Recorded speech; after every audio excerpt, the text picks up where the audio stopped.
ప్రజలంటే దేవుని నామానికి మహిమ కలుగును గాక.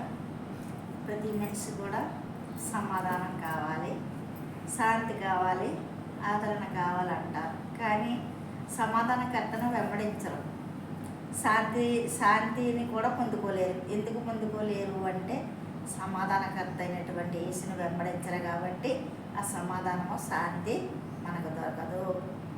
ఆయన ఆ సమాధానకర్త అయినటువంటి యేసు మన గృహాల్లో, మన హృదయాల్లో, మన దేశాల్లో ఉంటే సమాధానము అనుగ్రహిస్తాడు. అందుకే ఆయన అంటున్నాడు యోహాను సువార్త 14వ అధ్యాయంలో, మరి మీ హృదయములను కలవరపడనీయకుడి, మీకు స్థలాలు సిద్ధపరచడానికి నేను వెళ్తున్నాను, అలాగే మీకు శాంతిని కూడా నేను ఇస్తాను అంటున్నాడు. ఆ శాంతిని పొందుకోవాలంటే యేసయ్యను అవలంబించాలి.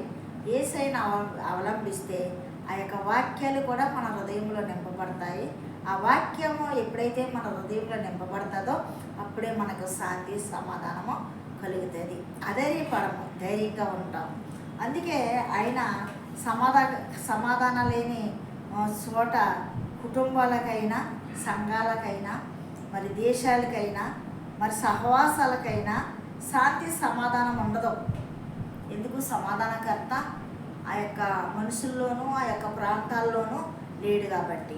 అయితే మనమైతే అందుకే యేసయ్యను మన హృదయంలో వదిలిపరుచుకుందామే, మన హృదయంలో ధ్యానించుకుందామే, మన హృదయంతో ఆరాధిద్దామే. మన మనస్ఫూర్తిగా ఆయన్ని ఆరాధించినప్పుడు సమాధానం అనే బంధం మనకు ఏర్పడి ఆయన మనకు సమాధానము అనుగ్రహిస్తాడు. ఈ వాక్యం దేవుడు దీవించుగాక.